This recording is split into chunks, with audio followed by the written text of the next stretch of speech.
La teoría del dinero y del crédito por Ludwig von Mises.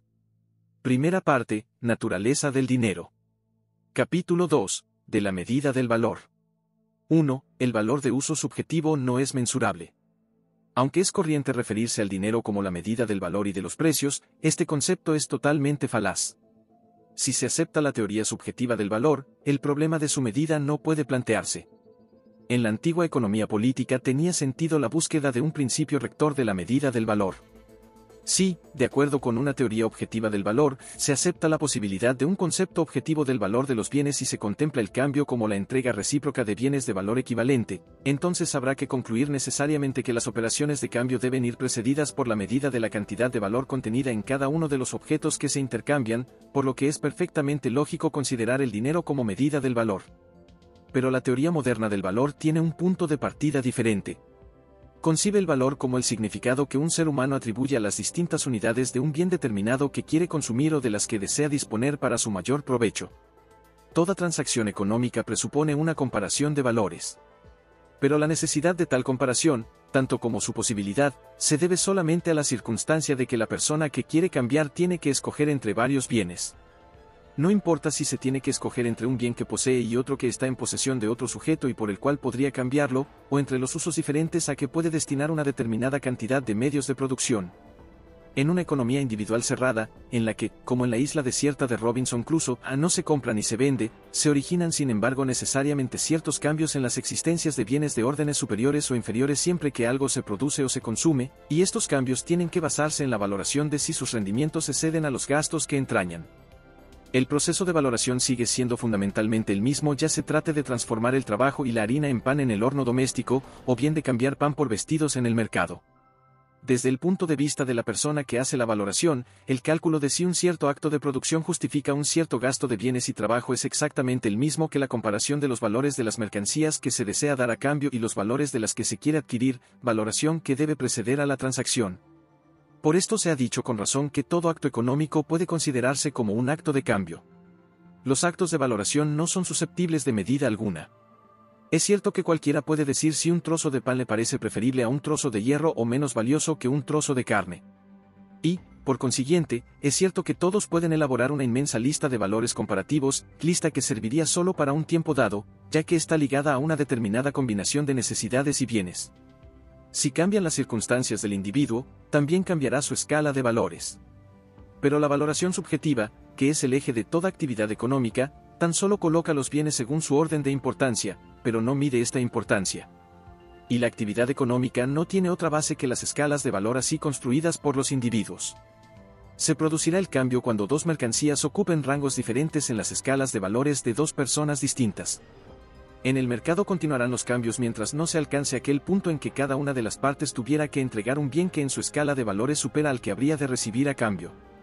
Si un individuo desea realizar un cambio con base económica, no tiene más que considerar la importancia comparativa que a su juicio tienen las cantidades de los bienes en cuestión. Esta apreciación de valores relativos en modo alguno implica la idea de medida. Se trata de un juicio psicológico directo que no depende de ninguna clase de proceso intermedio o auxiliar. Estas consideraciones proporcionan también la respuesta a una serie de objeciones a la teoría subjetiva del valor. Sería precipitado concluir que, puesto que la psicología no ha logrado ni es probable que llegue a lograr medir los deseos, es imposible en definitiva atribuir a factores subjetivos las cuantitativamente exactas relaciones de cambio del mercado. Estas relaciones se basan en las escalas de valor de los individuos. Supongamos que A posee 3 peras y B 2 manzanas, y que A valora la posesión de las 2 manzanas más que la de las 3 peras, mientras que B valora la posesión de las 3 peras más que la de las 2 manzanas.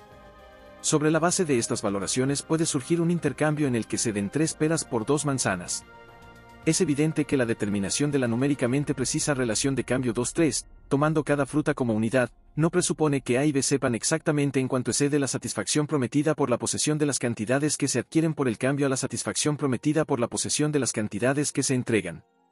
El reconocimiento general de este hecho, que debemos a los autores de la moderna teoría del valor, se ha visto impedido durante mucho tiempo por una peculiar clase de obstáculo. No es raro que aquellos auténticos pioneros que no dudaron en abrir nuevos caminos para ellos mismos y para sus seguidores, rechazando decididamente anticuadas tradiciones y modos de pensar, retrocedieran ante las implicaciones de la rígida aplicación de sus propios principios. cuando esto ocurre, los que vienen después tienen que emprender la labor de poner las cosas en su punto. Tal es el caso que nos ocupa. Sobre el tema de la medida del valor, así como sobre otros varios estrechamente relacionados con él, los fundadores de la teoría subjetiva del valor se abstuvieron de desarrollar coherentemente sus propias doctrinas. Esto es especialmente aplicable a von Bauer. Por lo menos es particularmente sorprendente en él, ya que sus argumentos, de los que vamos a ocuparnos, pertenecen a un sistema que tiene todos los elementos de otra solución del problema, en mi opinión, más acertada, con tal de que su autor hubiera sacado de él las últimas consecuencias. Von Bauer señala que cuando en la vida real tenemos que elegir entre varias satisfacciones que no pueden realizarse simultáneamente por ser limitados nuestros medios, la situación es tal que la alternativa es, por un lado, elegir una gran satisfacción y, por otro, un gran número de pequeñas satisfacciones homogéneas. No puede negarse que en tales casos podamos adoptar una decisión racional. Pero también es cierto que para esta decisión no basta el juicio general de que la satisfacción proporcionada por una clase de bienes sea mayor que la proporcionada por la otra, ni tampoco la consideración de que la satisfacción proporcionada por un bien de la primera clase sea considerablemente mayor que la satisfacción proporcionada por un bien de la otra clase, sino que concluye von Bauer que el juicio debe establecer precisamente cuántas de las pequeñas satisfacciones superan a una de la primera clase, o, dicho en otros términos, cuántas veces la satisfacción de una necesidad excede en magnitud a la satisfacción de cada una de las otras. Corresponde a Kuehl el mérito de haber señalado el error que implica la identificación de estas dos proposiciones. El juicio de que tantas pequeñas satisfacciones resulten superadas por una satisfacción de otra clase no es de hecho idéntico al juicio de que una satisfacción es tantas veces mayor que una de las otras. Las dos serían idénticas solo si la satisfacción proporcionada por un cierto número de unidades de un artículo tomadas conjuntamente fuera igual a la que produce una sola unidad por sí misma multiplicada por el número de unidades. De la ley de Gassen sobre la satisfacción de las necesidades se deduce que esta conclusión no es válida. Las dos afirmaciones, preferiría 8 ciruelas a una manzana, y preferiría una manzana a 7 peras, no justifican la conclusión a que llega von Bauer cuando afirma que, por consiguiente, la satisfacción que produce el consumo de una manzana es 7 veces mayor y 8 veces menor que la satisfacción producida por el consumo de una ciruela. La única conclusión legítima es que la satisfacción producida por una manzana es mayor que la satisfacción total producida por 7 ciruelas, pero menor que la satisfacción total proporcionada por 8 ciruelas. Esta es la única interpretación que puede armonizarse con la concepción fundamental expuesta por los teóricos de la utilidad marginal, especialmente por el propio von Bauer, según la cual la utilidad, y por consiguiente también el valor de uso subjetivo, de las unidades de un producto disminuye cuando su oferta aumenta. Pero admitir esto es tanto como rechazar toda pretensión de medir el valor de uso subjetivo de los bienes. El valor de uso subjetivo no es susceptible de ninguna clase de medida. El economista americano Irving Fisher ha tratado de aproximarse al problema de la medida del valor por la vía matemática. Su éxito con este método no ha sido mayor que el de sus predecesores con otros métodos. Como ellos, no ha sido capaz de superar las dificultades que surgen del hecho de que la utilidad marginal disminuye cuando aumenta la oferta, y el solo uso de las matemáticas con las que reviste sus argumentos, y que muchos consideran un ropaje muy adecuado a las investigaciones económicas, apenas sirve para disimular los defectos de su habilidosa pero artificial construcción. Fisher comienza suponiendo que la utilidad de un determinado bien o servicio, aunque depende de la oferta del mismo, es independiente de la oferta de todos los demás. Constata que no es posible cumplir su aspiración de descubrir una unidad para medir el valor de la utilidad a menos que previamente pueda demostrar cómo se determina la proporción entre dos utilidades marginales. Si, por ejemplo, un individuo tiene a su disposición 100 panes durante un año, la utilidad marginal de un pan será para el mayor que si tuviera 150 panes. El problema está en determinar la proporción aritmética entre ambas utilidades marginales. Fisher trata de hacer esto comparándolas con una tercera utilidad, y así supone que el mismo individuo tiene también B galones de aceite al año, y llama B a aquel incremento de B cuya utilidad es igual a la de la unidad de pan número 100.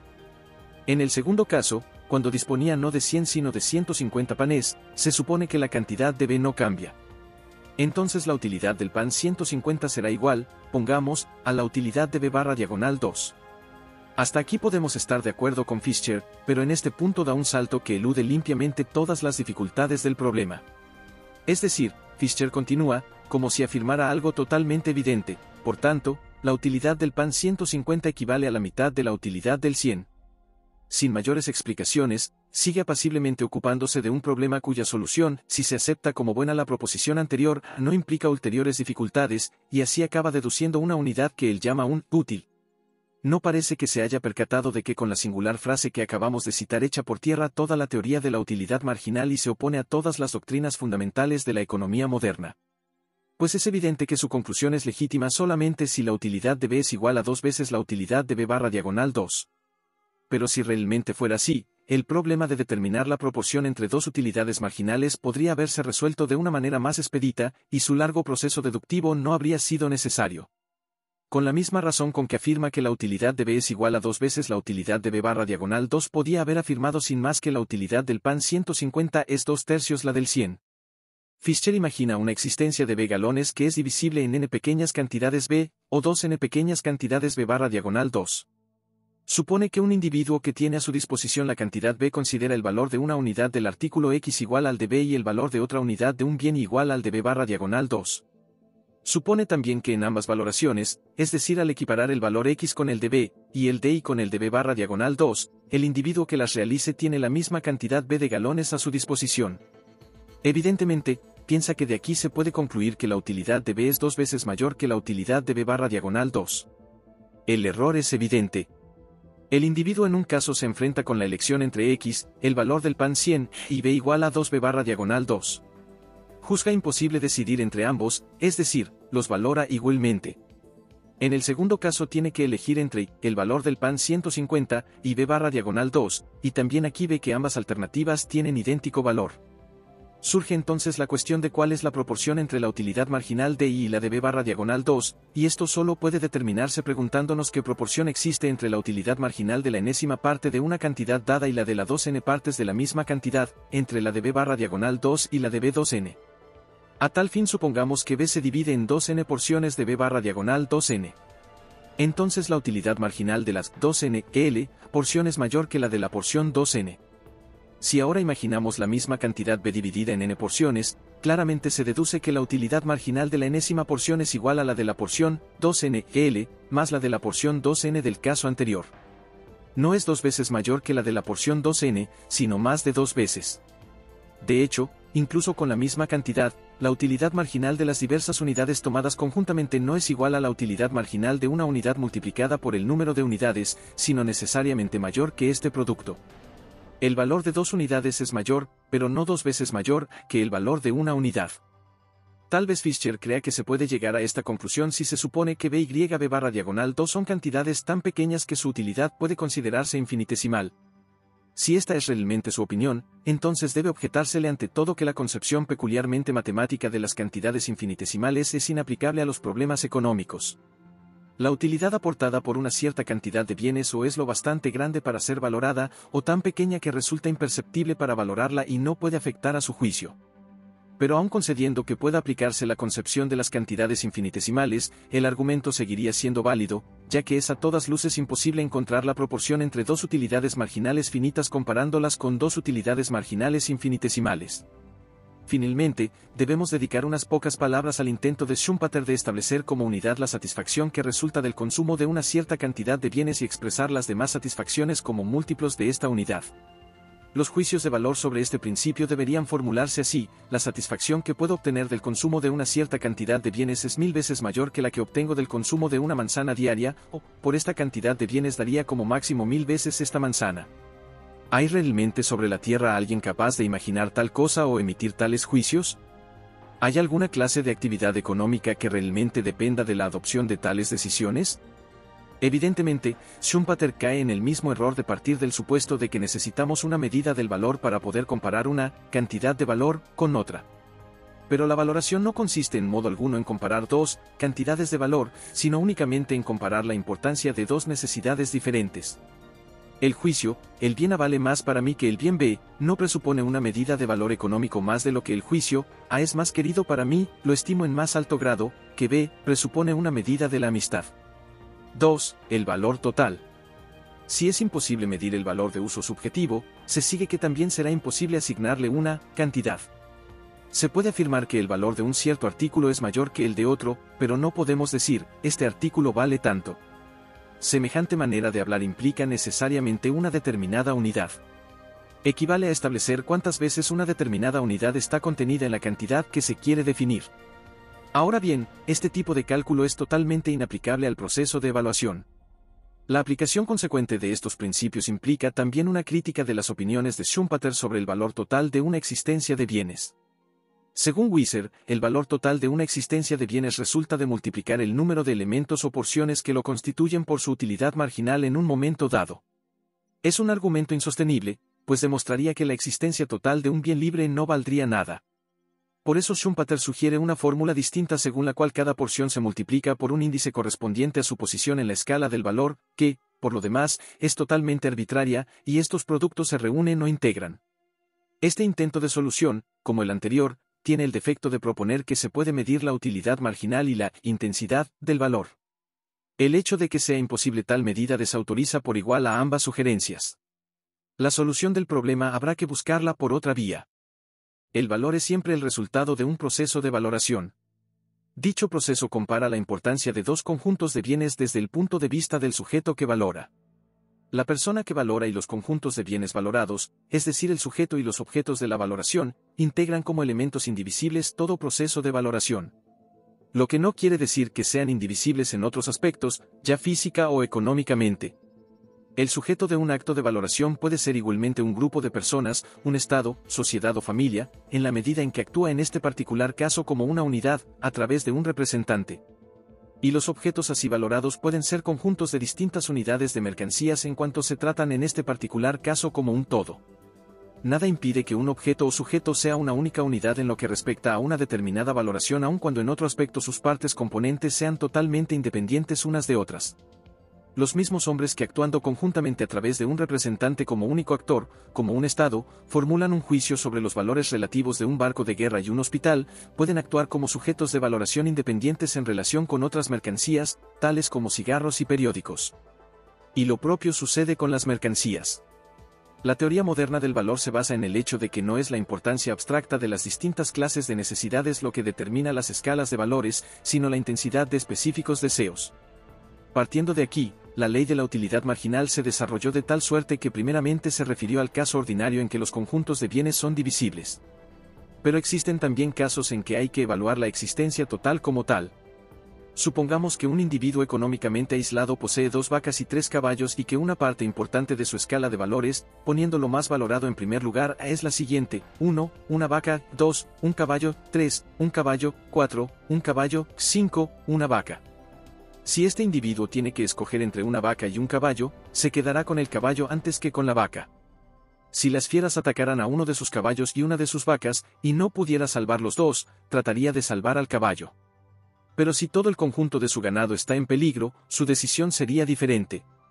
Suponiendo que la cuadra y el establo sean pasto de un incendio y que únicamente puede rescatar a uno si tiene que abandonar los otros a su suerte, entonces, si valora 3 caballos menos que 2 vacas, tratará de salvar, no a los caballos, sino a las 2 vacas. El resultado del proceso de valoración que implica la elección entre una vaca y un caballo es una superior estimación del caballo. El resultado del proceso de valoración que implica la elección entre todo el conjunto de vacas y el de caballos es una superior estimación del conjunto de las vacas. Solo en relación con actos específicos de apreciación puede hablarse propiamente de valor. Este solo existe en tales conexiones, no hay valor fuera del proceso de valoración. No existe el valor abstracto. De valor total únicamente puede hablarse con referencia al caso particular en que un individuo u otro, sujeto, que valora tiene que elegir entre las cantidades totales existentes de ciertos bienes económicos. Como cualquier otro acto de valoración, este es completo en sí mismo. La persona que realiza una elección no utiliza nociones acerca del valor de las unidades de la mercancía. Su proceso de valoración, como cualquier otro, es una inferencia inmediata de consideraciones de utilidades en juego. Cuando se valora un conjunto de bienes como un todo, su utilidad marginal, es decir, la utilidad de la última unidad disponible, coincide con su utilidad total, puesto que las existencias del bien en cuestión constituyen una cantidad indivisible. Esto también puede aplicarse al valor total de los bienes libres, cuyas unidades separadas carecen siempre de valor, es decir, se hallan siempre relegadas a una especie de limbo en el extremo de la escala de valores, indistintamente mezcladas con las unidades de los demás bienes. 3. El dinero como índice del precio. Cuanto hemos dicho habrá dejado suficientemente claro el carácter científico de la práctica de atribuir al dinero la función de servir como medida del precio o incluso del valor. El valor subjetivo no se mide, sino que se gradúa.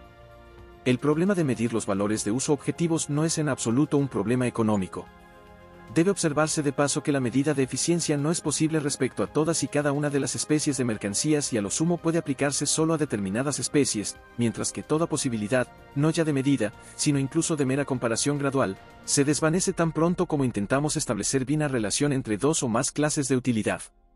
Sería posible medir y comparar el valor de una fuente de calor a base de carbón con otra a base de madera, pero no reducir a un denominador común objetivo la objetiva utilidad de una mesa y la de un libro. Tampoco el valor de cambio objetivo es medible, ya que también es el resultado de comparaciones derivadas de valoraciones personales.